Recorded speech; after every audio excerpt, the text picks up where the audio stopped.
Chapter 9. Of Grief and Mourning. I want you to understand that your grief is not because someone has died. One life going away does not mean anything to you. Thousands of people in the world die in a day. But it does not leave a vacuum in you. You are still partying. The problem is, this particular life going away leaves a hole in your life. The essential nature of grief. Overcoming one's grief after the death of a loved one is becoming a big thing in today's world. But you must understand that your grief is not because someone died. One life going away does not mean anything to you. Every day, thousands of people go away. Why the world, even in your own city so many people are dying, so many people are attending funerals, so many people are in grief. And yet that does not affect you. It does not leave a vacuum in you. You are still partying in the same city. The problem is, this particular life going away leaves a vacuum in your life. Essentially, you grieve because someone who in many ways was a part of your life is gone. So one part of your life has become empty and you are not able to handle that emptiness.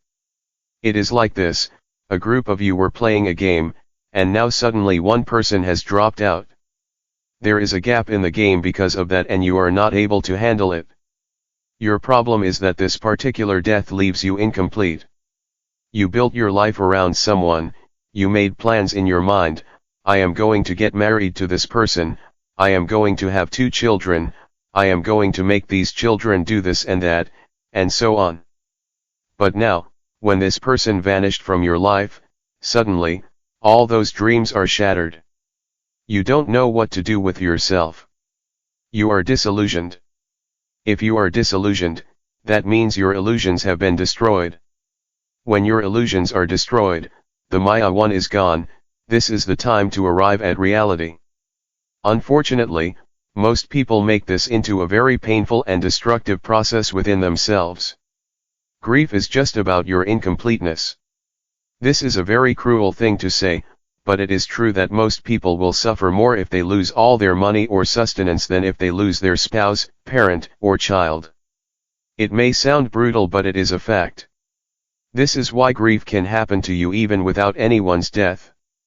People can be in grief simply because they are not successful. People can be in grief because they are not able to get what they want. People can be in grief if their house is burned down. People can be in grief if their car is lost. A child can be in grief if his teddy bear is gone. A child may miss that teddy bear more than his parent. He may grieve for his dog much more than the grandfather. I have seen this happen and people were shocked. But it is very human. The boy's connection with the dog is deeper than with the grandfather. What to do? You must examine why it is that you feel incomplete if you lose someone. This life has come as a whole. If you know this life the way it is, there is no question of incompleteness. This is a complete life. If this is an incomplete life, that means the Creator has done a bad job. No, it is a great job, far greater than most people realize. It is too fantastic a job.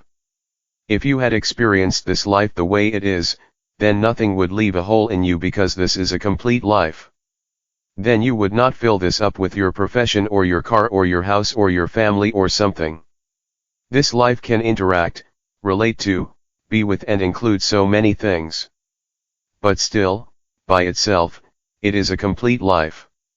This is the way it is. If this is the experience and state you are in, then whether you lose your job, your money, or someone who is dear to you, you will not grieve. Does it mean you will have no feeling for the departed ones at all? No, you will have immense love for them. Right now, when they are here, a little bit of a problem always exists between 2 people. However dear and close they are to you, if you stay too close to them for more than 4 to 6 hours, you want to get away for a bit. You just make an excuse and go and sit in the bathroom at least.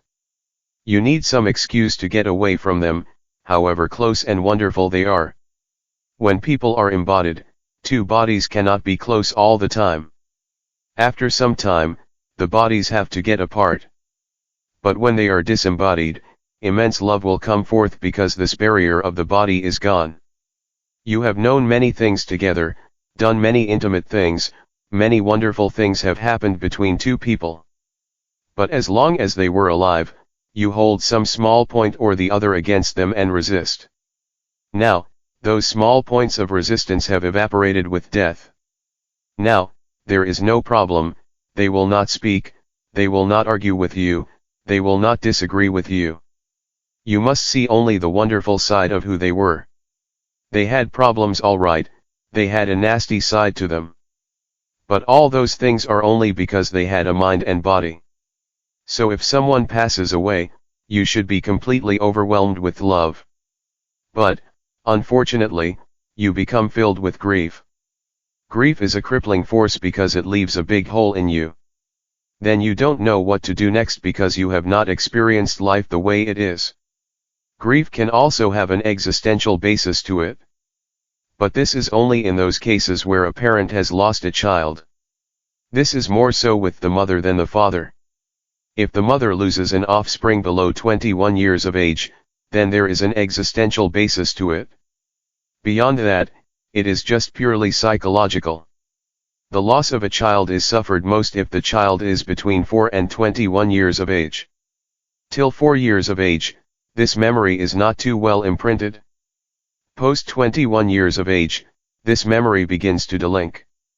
If the death of a child happens in between, then the physiological memory in the parent goes through a withdrawal syndrome and the suffering that one goes through is very physical.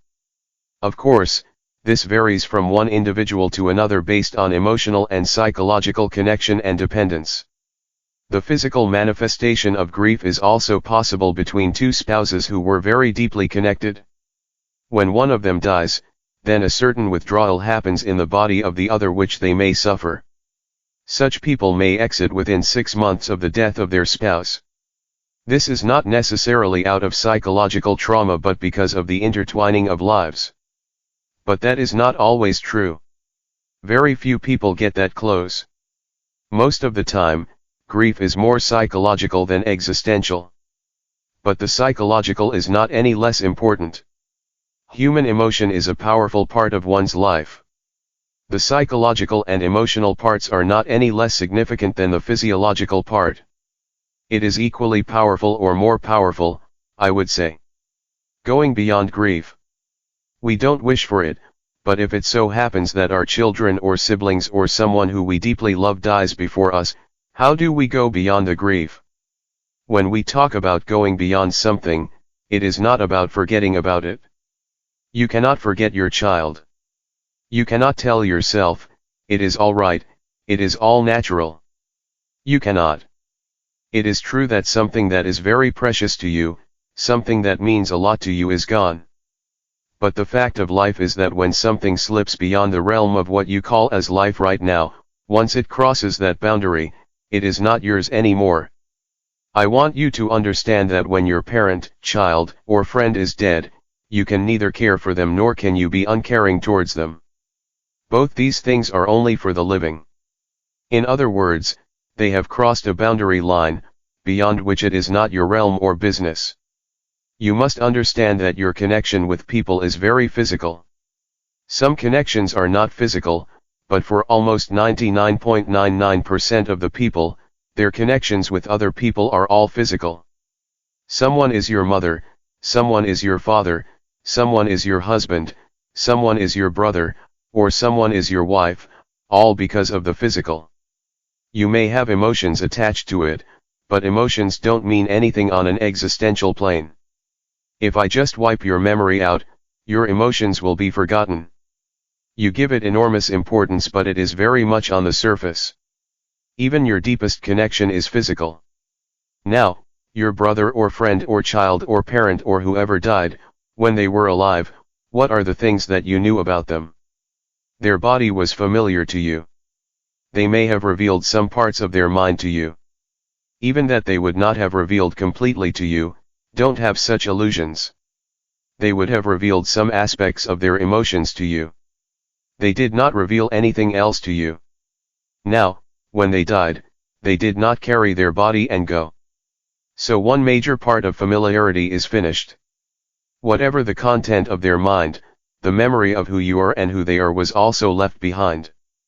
Once someone leaves their body, whether you like it or not, they have nothing to do with you anymore. You can sit here alive and still think someone is your brother.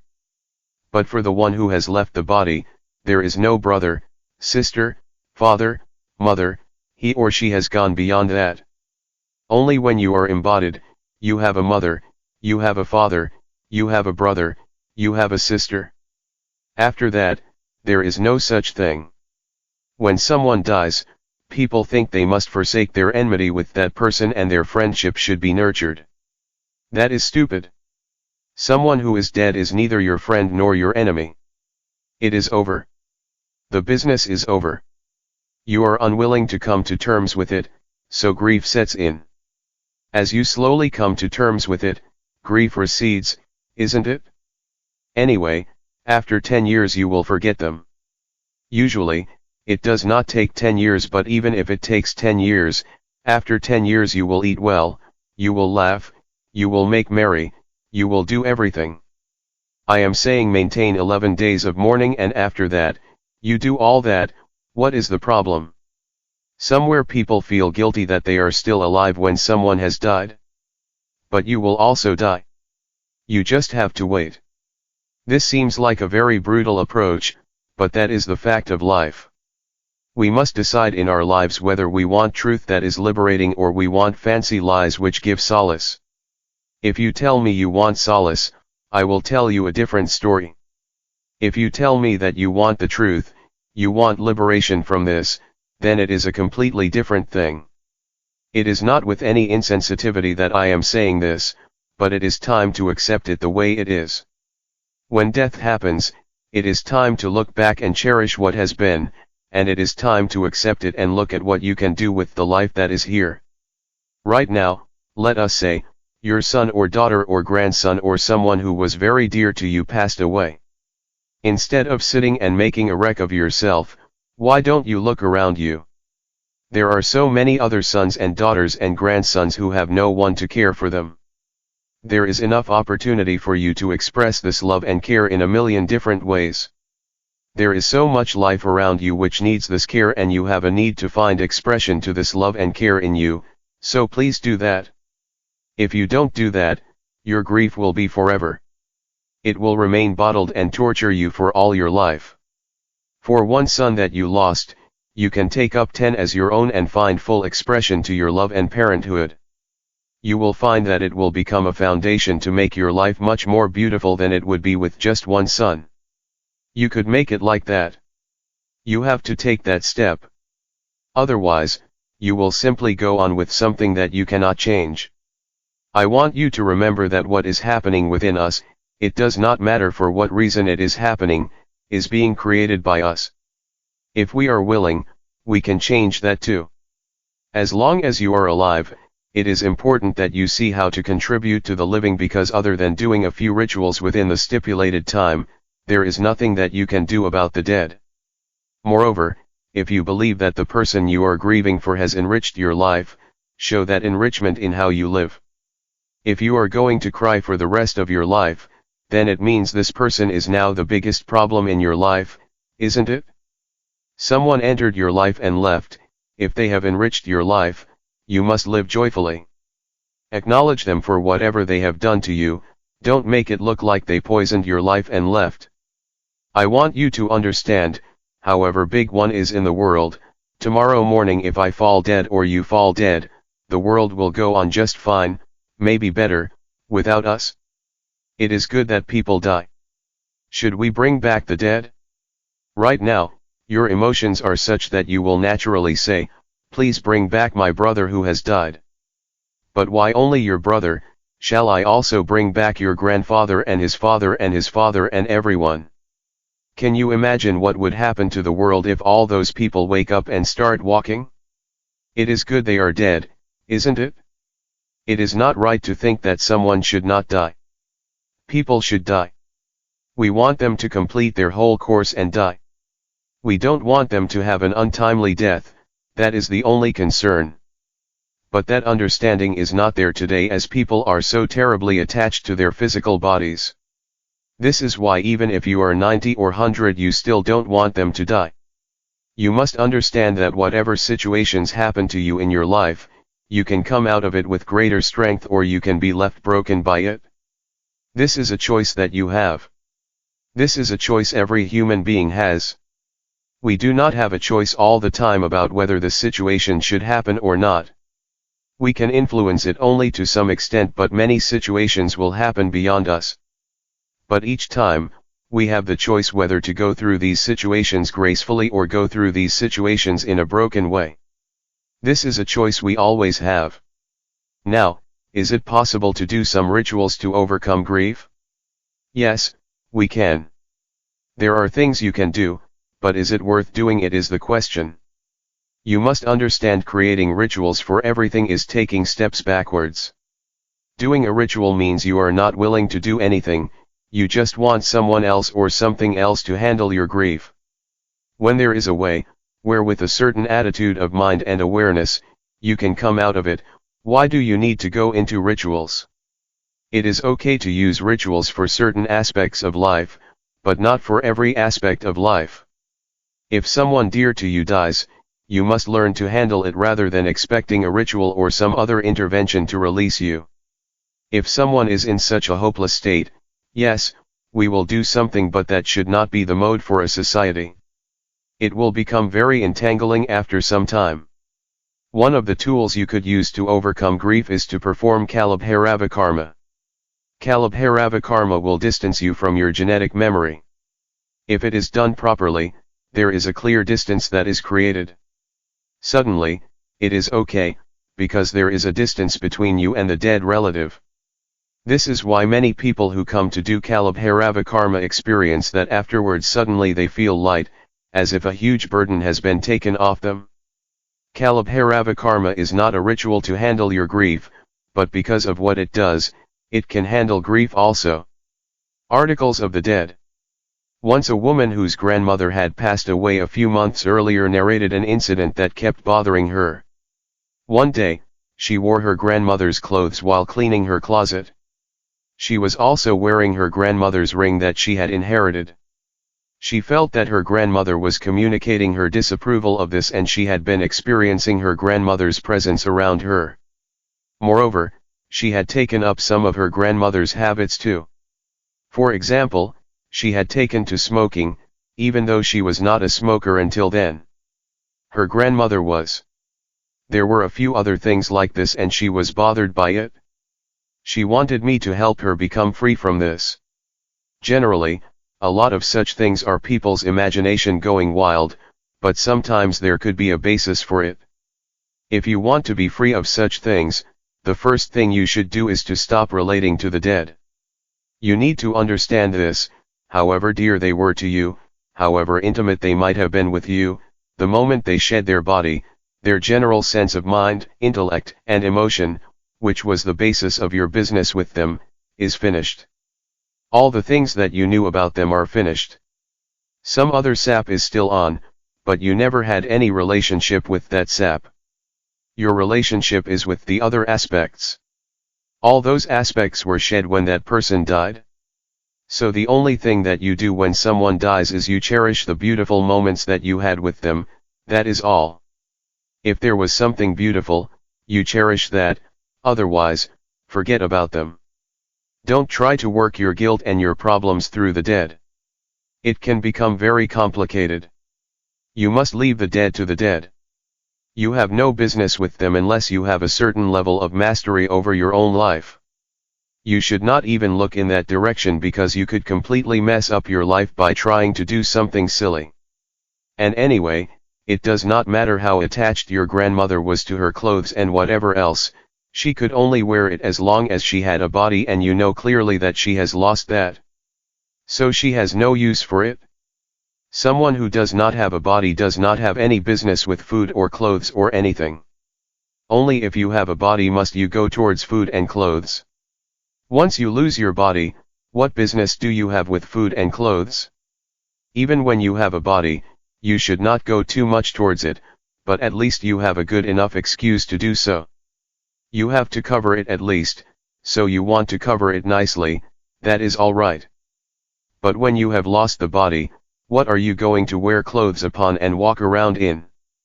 Generally, when a lot of emotion is mixed up in the situation, there will be so many things which will happen within you and outside of you. When you go to your grandmother's place, just do whatever work needs to be done, do your sadhana, be with your grandfather who is still alive and stop trying to be with the dead. See how to enrich your life and your grandfather's life for those few moments that you are there, rather than doing all kinds of fanciful things with your grandmother. It is possible that there is a certain residual element of your grandmother that is left behind in her clothes. And they may cause some things. But there is no need to play into it. All these things were taken care of in India by various customs that were built incorporated into the culture.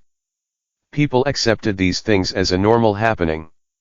When a person died, all the clothes that were closely in touch with that person's body were burned. They were never kept. The clothes that the person occasionally wore were given only to a blood relative, no one else.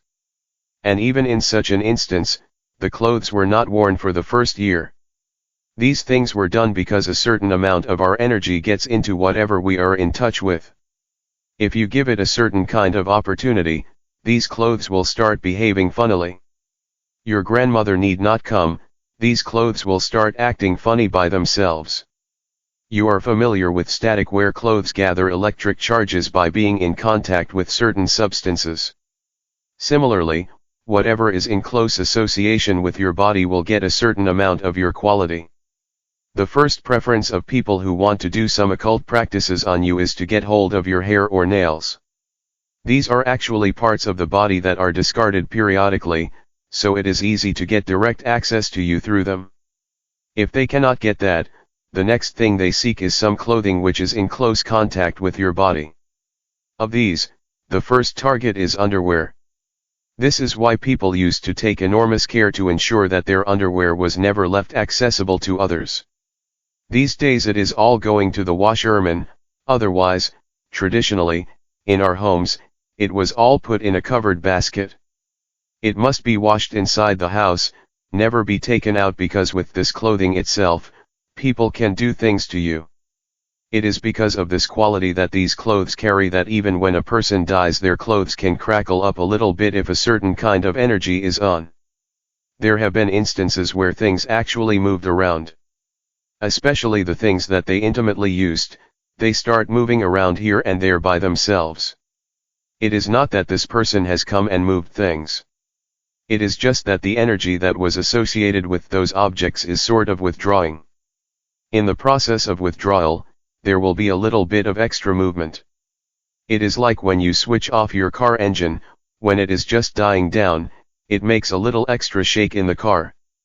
It is stopping, so actually it should recede, but that is not what happens. Similarly, when life shifts from one mode to another, there will be a little extra reverberation. That extra shake is mistaken to be ghosts walking all over the place. If you do something like the Kalabhairava karma for this person, it will ensure that no residue of that person remains. Now, the dead can be packed and sent and the living can continue their life. If the living get involved with the dead, they will lose their lives in so many ways. All this spooky stuff is sort of intriguing, but it can consume your life in so many different ways that will not be very pleasant. This does not mean some dead person is trying to suck your life out. No. Just your involvement with the dead can do that. Unless you are sufficiently established and possess a certain level of capability, you should not look in that direction. It is not necessary. Empathetic death. This happens with some birds, it also happens with animals and human beings. If they were a couple or were very close, when one of them dies, within 3 to 6 months, the other will also die. One reason why this happened is because in India, when people were married, their energies were bound together in a certain way. This was at a time in this country when tradition did not allow separation. At that time, people took the liberty of tying them up at the level of the energy because anyway the couple would not separate. These things are not to be done just like that. You may know this, in India, traditionally, women were required to wear toe rings after marriage. In Tamil Nadu, it is called Medi. This is because marriage was supposed to be such a huge experience for the woman that there was a possibility that she would leave the body. Usually, they were married off at the age of 8 or 10.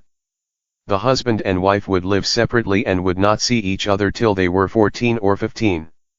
During this period, while the boy was physiologically and psychologically trained and conditioned to protect this person who is dedicated to him, the girl, being more emotionally competent, was emotionally and psychologically conditioned to believe that her husband was her God. This possibility was built up in her mind. Only when she was physically mature, she was brought to the marital home. So when she comes and meets her husband, it would be such a huge experience for her that her life would explode within her. At that time, it was possible that she could slip out of the body. To prevent this, they put some metal on the girl's body, in the form of medi. Wearing metal on the body always prevents such an accident. This is also done when we put people through certain types of sadhana. They are given a metal ring or bracelet or some ornament like that. They are not supposed to remove it without the permission of the guru. This is to prevent them from accidentally slipping out of the body. In this culture, whether it is business or marriage or having children or family, everything was used as a tool towards your liberation and mukti. Because of this, they nurtured the newly married girl and boy in such a way that for 4 to 6 years they would not have seen each other, but were made to believe that when they met something very big was going to happen. So in the child's mind, this grew into such a big possibility. It is not just two bodies meeting, not just two minds and emotions meeting, they did a certain process where the marriage was two lives being merged into one. When a woman got married, she wore something called Mangal Sutra around her neck. Mangal means auspicious, Sutra means thread. The Mangal Sutra is an energy thread which you are supposed to replace every year. Someone who knows what it is gives you a live Mangal Sutra, which matches the energies of the husband and wife in such a way that they are not just bound in body, mind, and emotion, they are bound as two lives as well. It is like, if you have the right kind of sutra, your kite will fly well. Similarly, the Mangal Sutra was to make your marriage more purposeful and successful. But today people wear thick gold chains which cannot be replaced in place of the Mangal Sutra. That sutra was to make you fly in marriage, but this gold chain is a symbol of slavery. Unfortunately, this is the shift that has happened. In those days, people understood that in a marriage, how the bodies, minds, and emotions matched was not important. What was important was that two lives were entwined so that there was a kind of bonding. For this, they employed many tools. Many couples would have never spoken to each other before the marriage, but when married in this manner, their marriage created a bonding which was inexplicable because marriage was a scientific process of binding two lives in such a way that there was no question of incompatibility. It did not matter even if you married a devil. You still bonded and felt ecstatic within you, simply because of the union within yourself and not because of what the other person was doing. When you are like this, what your husband or wife did was immaterial. Just the way you were was an explosive experience. As human experience is 100% from within, one could touch the peaks of life irrespective of the quality of one's partner. Since marriage was done this way, when one person left, many times, the other person also left in a short time after that. Today there is statistical evidence of a disproportionate number of spouses dying within 6 months of each other, but this is more because of the disruption of life than any other reason. Let us say, a couple lives to their old age. When one of them dies, because we have all moved from living as large joint families to nuclear families, often, there is no one left to care for the survivor. Now, because of this disruption in their life, the wish to die becomes very strong in them. While they were both alive, though both were ambling around, they were there for each other. When one person dies, the other person just wants to go because there is usually no other support, unless they are living with the children who are very loving and taking care of them. One life following another in death is not necessarily because of loss of companionship or emotional debacle. Two lives that lived in tandem, that were tied together energetically, tend to dismantle in response. This does not happen at the level of thought, it is deeper than that. Large-scale death and its consequences. We saw that if a violent or unnatural death happens, then the being hangs around and this in turn impacts the place. Now, in case of wars, where a lot of people are killed violently, are there any negative consequences in that place? This has to be looked at in two parts. If you look at the ancient wars, they were fought with swords and spears with men running full speed into each other. I don't think there is much fear in such a situation. Death and destruction happened rather quickly. This is often true even with modern warfare. In that sense, there is not much of a residue of this kind. It is only if you gave them an opportunity for fear, if they were cornered or something, then they were terrorized. But this did not happen on such a large scale in ancient wars. However, if you take World War I or even World War II, most of it was fought in the trenches. Those trenches were terrible places of fear. People were cold and hungry, their fingers and toes were eaten up by frostbite, pain, and all that. Their fear was because they were sitting there, waiting to die. Instead, if you went out with your rifle, screaming, then either you died or the enemy died. This would be a different thing. This is like a car accident. If you are driving full speed and suddenly boom. Either they die or you die. But when they were sitting and waiting in those trenches, only a small percentage of men would not have much fear. These were people who had a larger vision that they were doing this for their country and all that. However, there were many others who did not have such a sense of sacrifice but just became pawns in the game of war. They would have wondered why the hell were they born in this country because they were now in the trenches and may get killed at any moment. Such people would have been in extreme fear. Whether they died or not, that fear would have left behind an enormous negative force. I think Europe has seen that kind of long-term fear and suffering more than any other land on the planet. So many lives falling apart will have an impact anywhere. But when people die of fear on a large scale, very morbid manifestations may happen. It can be psychological and mixed up with what people go through in terms of life or energetic turmoil. Most of all, one thing that will happen is that they will not know joy, they will not know love. These two things will become difficult when all these things happen around you. They may know passion, they may know sexuality, they may know pleasures, but they cannot know the simple joy and simple bond of loving someone. So complicated expressions of the simple human traits of wanting to be joyful or loving will manifest. Something like this is said in the Mahabharata after Kurukshetra. 2. The Kurukshetra war was a terrible war. It is said that more than 100,000 people died in the war. For the population of those days, 100,000 people is a huge number to die, that too just by swords and arrows.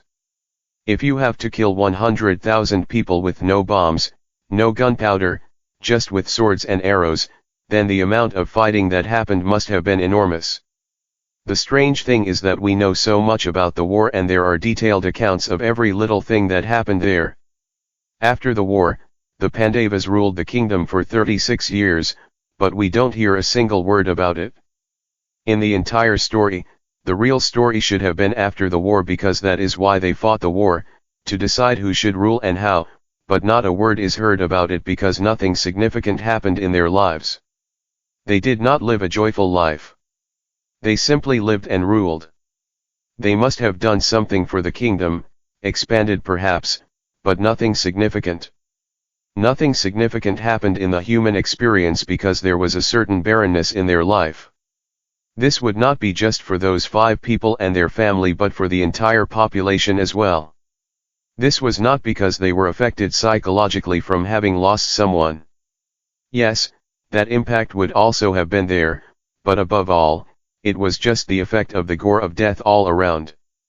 Today, they say, because the place was so soaked in blood, it is good to die in Kurukshetra. People go there to die because they believe it is a good place to die. Maybe someone made this up or maybe it is good, I don't know. But at that time, definitely, the next few generations after that would have this gore of death in their samskara. So they could never have really known the joy of bonding with people, nor the simple joy of living. They would have slogged, they would have built, and they would have done things.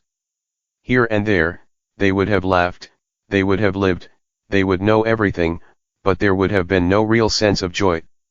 This I feel is the case with European nations, except in the southern part. So can this be undone? Yes, it can. Creating many consecrated spaces would be one way of doing it. If you create really powerful consecrated spaces that are strategically located, it could definitely undo a lot. But there is nothing like Gnanam, Dhyanam, Anandam. Gnanam is awareness about the truth. Dhyanam is meditativeness. Anandam is blissfulness, which is a consequence of the two. Really, these things are not simply slogans. They can change the world. Mourning period. In many cultures, there were stipulations as to what people who were closely related to the dead should and should not do for a certain period of time after the death. This was mainly to create a karmic distance between the living and the departed so that both could continue their respective journeys without much encumbrance. In a previous section 5 we saw how we create runanubandha with everybody and everything we interact with in our lives. But runanubandha is not at the same level for all relationships. So, depending upon the strength of the runanubandha, to that extent, the death of a person affects another individual. For example, sometimes, without knowing why, someone wakes up in the morning feeling a pit in the stomach.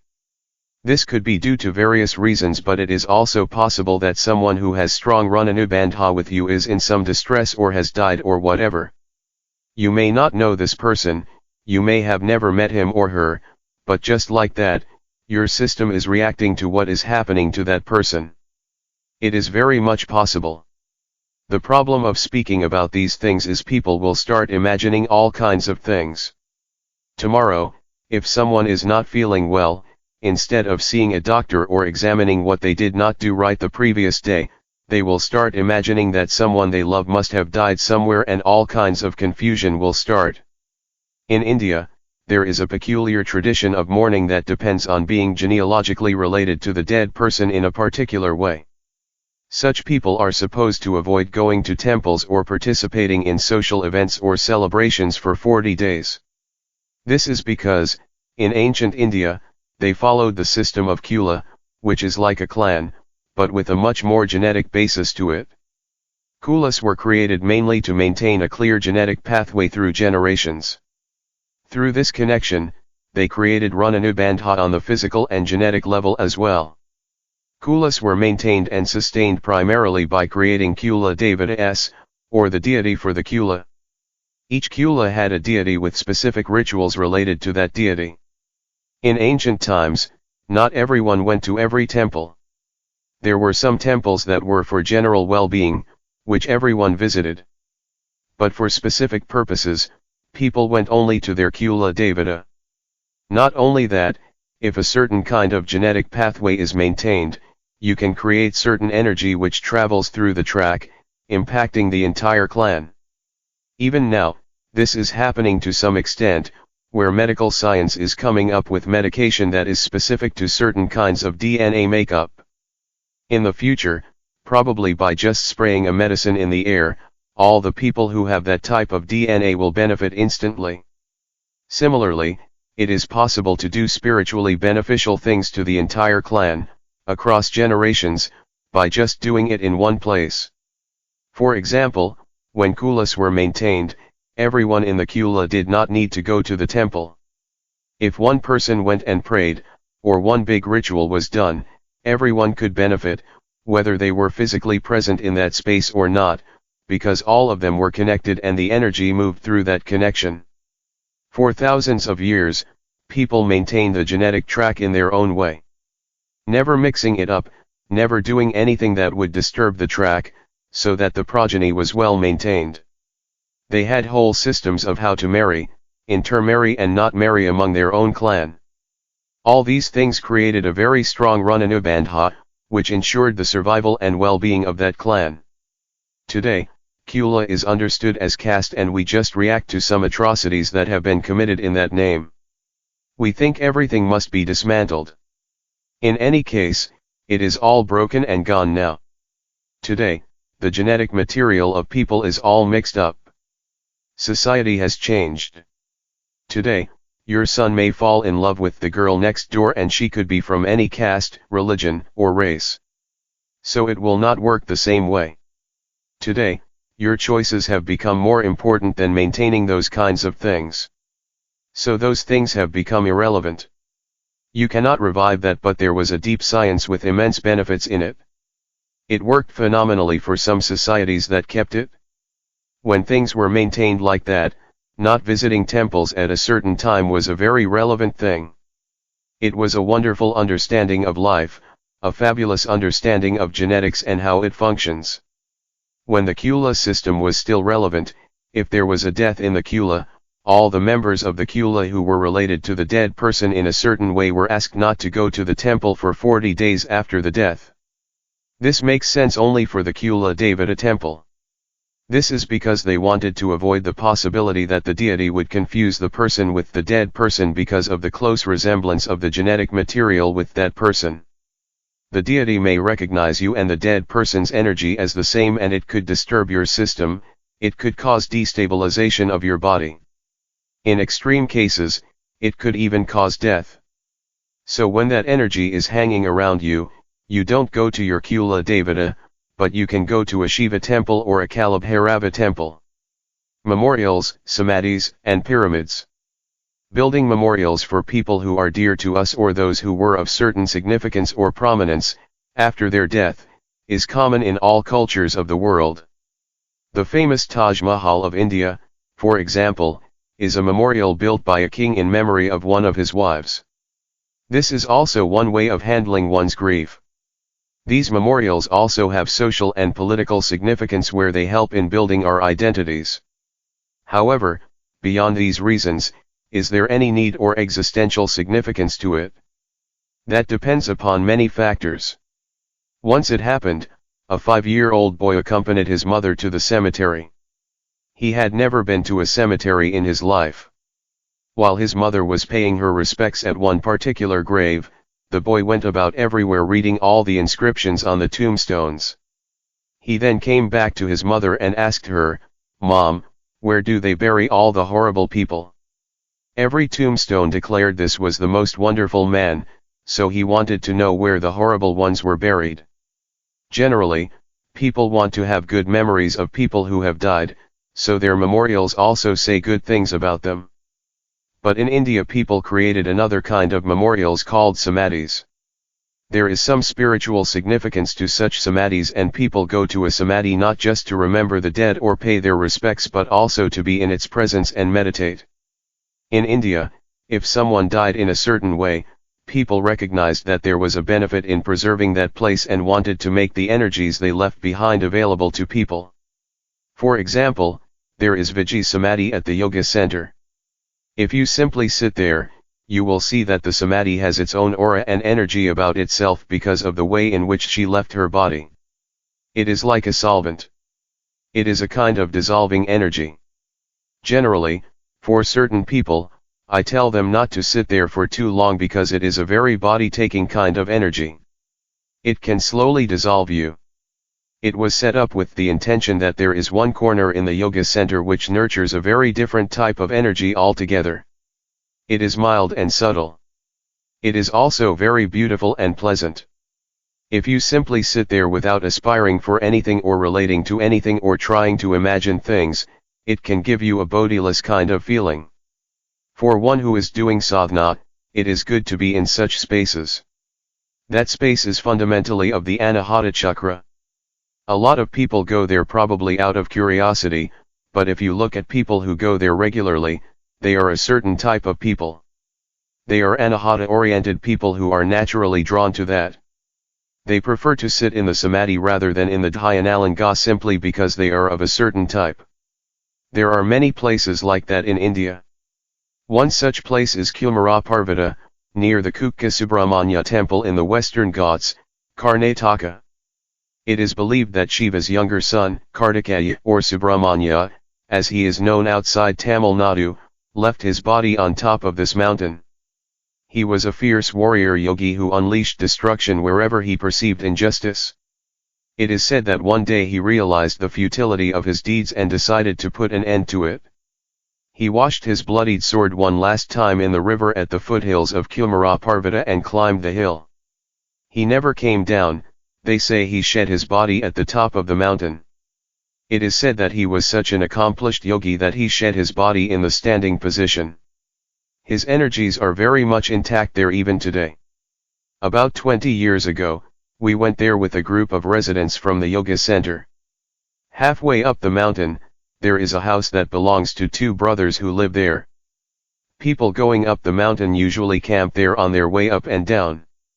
Once we reached that place, I knew I would not be able to make it to the top. The energies there were so intense that I knew my body would not be able to withstand this sort of energy during that phase of my life. That entire night, I could not lie down and sleep. Every time I tried to sit or lie down, my body would just spring up. I was in a tent and my body would stand erect, dismantling the tent itself. So I ended up standing the whole night. Another such experience happened when I was in a small village in Tamil Nadu called Vilayothapalayam. I was conducting a program there and stayed in a home opposite a small hill. In Tamil Nadu, there is bound to be a temple on top of every hill. Very few hilltops are unoccupied. So there was a temple on top of this hill too, and every day I would see people going up and coming down. I went to this village a few times, but I never went up that hill. Then they told me there was a cave up there and some Jain monks had stayed there some 2,400 years ago and that a local king had beds carved for them on the rock. I thought about this. 2,400 years ago meant they could be direct disciples of Mahavir or just after that. So now I was interested. One day, I went up the hill. It was like a bird's nest, precariously positioned on top of the hill, in the midst of some big boulders. The place was not well kept, it was being used for all kinds of things. There were empty alcohol bottles and things like that. The walls were all defaced by those ugly love proclamations you commonly find in India, packet loves SKP and rubbish like that. In a corner, I saw the carved beds on the rock. There were small 2-inch protrusions for pillows too. I just sat on one of these beds and my body was literally jumping up and down. I said, "This is a loaded place. Clean it up, we will come and sleep here in the night."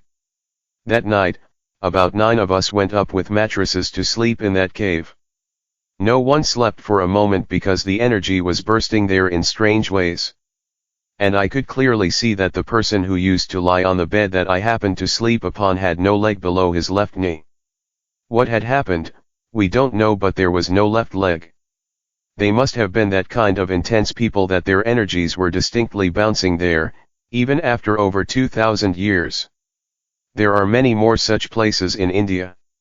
Some are maintained with some reverence, but most are anonymous and unkempt. If you want to experience such an energy on a much larger scale, more multidimensional, you must go up to the 7th hill of the Veliangiri Mountains. Sadhguru Sri Brahma left his body there through all the 7 chakras. So the place is explosive in terms of energy even today. It is something one must experience. It is a tremendous dimension and possibility. However, for people who led an ordinary life and died, if you want to remember and honor them, that is up to you. But you must know it is a lot of real estate. It is a certain emotion and you are making an investment of your emotion. It may not have any existential significance. Take the Taj Mahal, for example. At least Shah Jahan built something beautiful. Is it reverberating with the energy of his wife, Mumtaz? Nothing like that. It is a beautiful piece of craft that he built. It is a jewel. No one goes there to grieve for her. People just go there to enjoy the craft. Her name may be written somewhere, but existentially the monument has got nothing to do with him or her right now. It has got something to do with the people who worked on it, though. Ancient Egyptians took this whole memorial business to another level altogether. The pyramids of Egypt are perhaps physically the largest and most spectacular attempt ever at connecting the here with the hereafter. A tremendous amount of thought, engineering, and effort have gone into building them.